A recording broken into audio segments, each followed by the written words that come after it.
It's been a fair chunk of my life. You know, as I said, I've been involved in it for over 50 years now, and it was something that I just sort of did to start with to enjoy it. And I guess I've continued to enjoy it. It's had its moments, let me tell you, but for the most part, it's something that I've enjoyed. The camaraderie that you get from your teammates, but certainly from the sport in general, because there's a huge amount of people that you learn to know what they're like, you know, and there's a difference between what they're like on the court and what they're like off the court. And getting to know those people is something that's pretty special. There's been some fantastic rivalries over the years, and you know, there's some people that, you know, you kind of think, yeah, I'm not sure I'd pick you up if you're on the ground, possibly, but that's part of the sport, you know. And you know, when you do get to meet them afterwards, after a game or after a season or whatever, and you spend some time with them, and it could be at a function, it could be anywhere, you actually find out that they're just like you.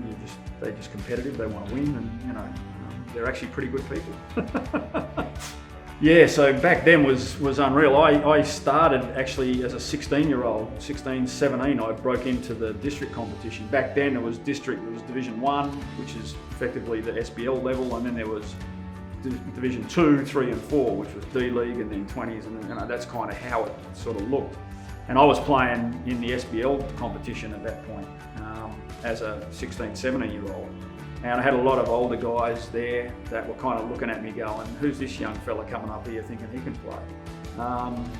But I got to say, those guys took me under their wing. Just some fantastic blokes who I'm still good friends with now to this day.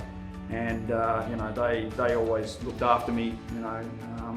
And I'll never forget that, because it was really a springboard for me to continue on and playing with and against those guys, and certainly the guys we played against in the rest of the teams. You know, it was a challenge. It was a real challenge, but it was one that I really enjoyed, and I really look back with fond memories on those times.